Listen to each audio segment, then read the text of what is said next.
본 영상은 낙태 논란 속 가치관과 주제를 친숙하게 표현하기 위하여 책을 의인화하고 대화하는 방식으로 진행되는 영상입니다. 정의란 무엇인가와 순전한 기독교의 대사는 대부분 책의 내용에서 발췌하여 인용하였습니다. 안녕하세요. 해다리의 책 읽는 하루에 함께 해주셔서 감사합니다. 오늘은 특별하게 이슈가 되고 있는 낙태 문제에 대해서 이야기해 볼까 합니다. 오늘의 게스트는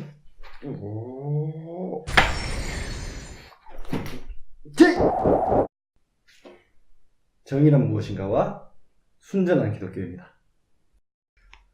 무고한 태아의 생명을 앗아가는 낙태는 금지되어야 한다는 주장과 여성들의 선택의 자유와 행복 추구권을 보장하기 위해 낙태죄는 폐지되어야 한다는 주장인데요. 어떻게 보십니까? 지난 영상에서 정의를 이해하는 3가지 방식을 알려줬잖아. 괜히 책에다 책임 전가하지 말고 직접 한번 알아보지 그래. 허허, 그래. 그럼 우선 행복을 따져보자 임마. 출산 시 아이와 산모가 얻게 될 미래의 행복보다 불행이 더 크다는 주장이 있는데요. 우리가 그 행복의 크기를 비교할 수 있는 방법이 있나요? 도무지 모르겠네요. 어차피 불행할 사람을 죽여서 다수가 행복해진다고 가정한다면 죽여야 하나요? 아, 그러네. 저도 모르게 태아를 동등한 인간으로 생각하지 않고 있었군요. 임산부의 선택의 자유와 인권은 어떻습니까? 모든 인간은 평등한데 산모와 태아가 동등한 인간으로 본다면 어느 한쪽의 자유와 인권이 더 중요하다고 말할 수도 없겠네요. 발달 중인 태아가 아이라는 전제에서 낙태 시술은 영아 사례와 다름없습니다. 농담이 아니고서야 부모가 자기 자녀를 죽이든 말든 정부는 개입하지 말아야 한다고 주장할 사람이 있을까요? 그래서 태아도 인간이고 살인이다. 낙태 금지를 옹호하시는 거죠.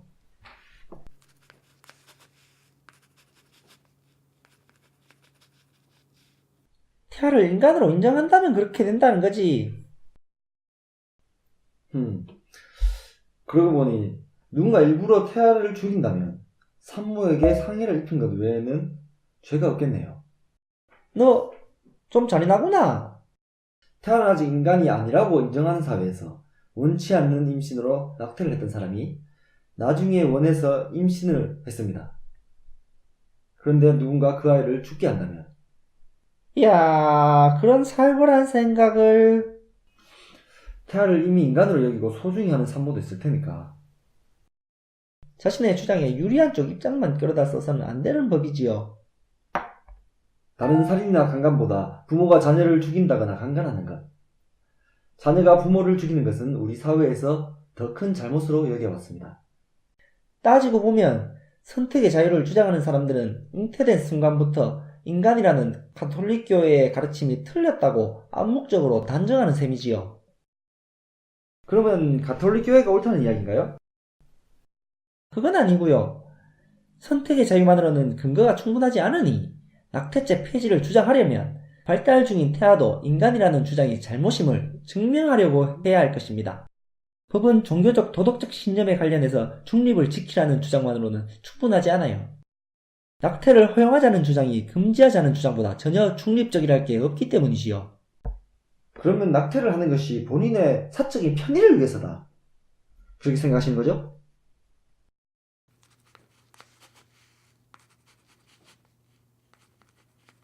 이 새끼가 태아 줄기세포 연구 논란을 예로 들어보겠습니다. 잉태된 순간부터 인간의 생명이라 믿는 사람들은 배아를 파괴하는 행위가 살인이라고 보고 반대를 하지요. 찬성하는 사람들은 의학적 혜택을 거론하며 과학은 종교적 이념적 간섭을 받아서는 안 되며 종교적 신념으로 과학을 반박하는 사람에게 그 견해가 법에 반영되도록 해서는 안 된다고 말합니다. 많은 사람을 구할 연구를 금지할 수 없다는 건 최대 다수 최대 행복을 이야기하는 공리주의적인 사고로군요. 초기 배아가 인간이라면 반대하는 사람들의 논리는 정당합니다. 아무리 전망이 좋고 많은 사람을 구한다고 해도 인간의 사지를 찢고 어린아이의 장기를 꺼내는 행위를 정당화하고 합법화해야 한다고 하지는 않을 테니까 말이지요. 낙태는 이미 팔다리와 장기가 있는 상태에서 이루어지는 경우가 많으니까 허용되기가 아무래도 좀 더 어려워 보이네요. 배아줄기세포 연구에서 파괴되는 착상전 배아는 아직 인간이 아니라는 답을 전제로 하고 있습니다. 이처럼 낙태와 배아줄기세포 두 경우 모두 어느 순간부터 인간으로 여기느냐에 대한 도덕적, 종교적 논란에서 중립은 불가능하지요. 살인일 수도 있는 행동에 정부의 중립을 요구하는 것은 아무래도 어려워 보입니다. 결국 이 문제의 논점은 인간은 언제부터 인간이냐는 종교적, 도덕적인 공동체의 진정성 있는 논의와 합의가 필요하겠죠. 좋습니다. 낙태 문제의 근본적인 논의가 어디에서 이루어져야 하는가는 정리가 된 듯하네요. 그런데 공동체의 합의로 인한 정의라는 것은 우리 사회의 현실과 이데올로기들을 반영한 말 그대로의 합의일 뿐이지 진정한 바른 삶과는 다를 수도 있겠다는 생각도 드는데요. 간통이 불법이 아니라고 해도 여전히 바른 삶이라고 보기는 어려우니까요. 그것은 제가 대답할 수 있는 문제가 아닙니다. 그러면 기독교인들이 낙태를 악으로 규정해서 산모들의 죄책감을 유발하는 걸 보면은 반대를 하는 것 같기도 하고, 위로하려 하는 것을 보면은 낙태를 찬성하는 것 같기도 하던데요. 도대체 낙태를 반대하는 겁니까? 찬성하는 겁니까? 이 두 가지 생각 중 무엇이 더 그릇된 생각인지 말하고 싶은 마음이 굴뚝 같습니다. 아마 여러분도 그럴 것입니다. 딴소리 하지 마시고 말씀해 보세요. 그러나 이것은 악마의 술책입니다. 뭐? 악마는 그릇된 사상을 퍼뜨릴 때 항상 짝을 지어 정반대 생각끼리 퍼뜨립니다. 그리고 그 중에 무엇이 더 나쁜지 생각하는데 많은 시간을 낭비하도록 부추기지요.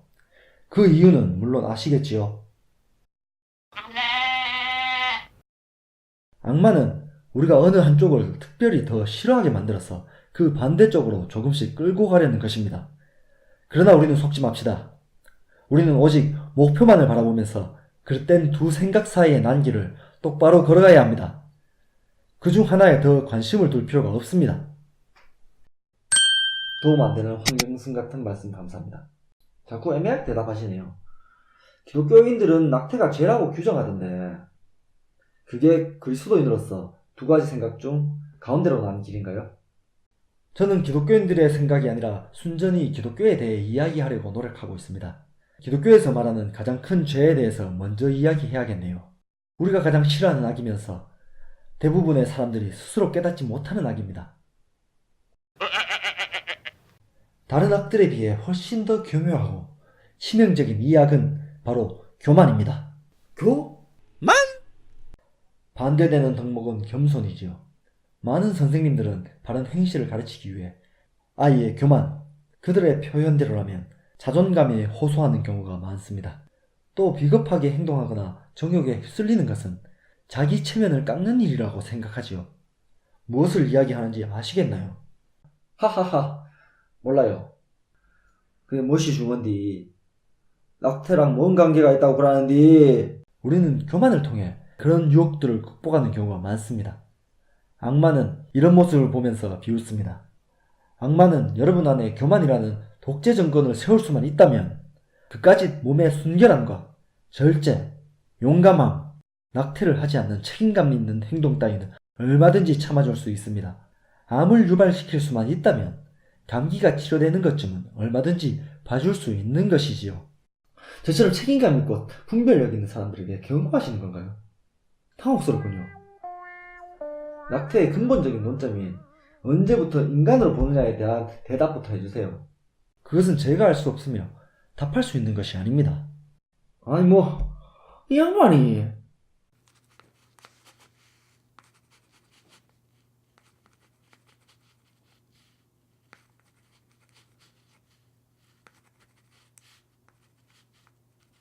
낙태를 성도덕이나 책임감의 부족, 살인 등의 죄로 해석될 여지는 충분히 있는 게 사실이잖아요. 기독교의 교리가 낙태 산모들에게 지나친 죄의식을 심어준다는 이야기가 있어요. 육체의 죄는 악하지만 다른 죄에 비하면 가장 미미하다고 할 수 있습니다. 또 뭔 다른 죄를 끄집어내시는 건가요? 잘못을 남에게 미루고 즐거워하거나 선심 쓰는 척 하면서 남의 흥을 깨트려 놓고 좋아하고 다른 사람에 대해 험담하고 미워하는 것을 즐기는 것이야말로 악한 죄라는 것입니다.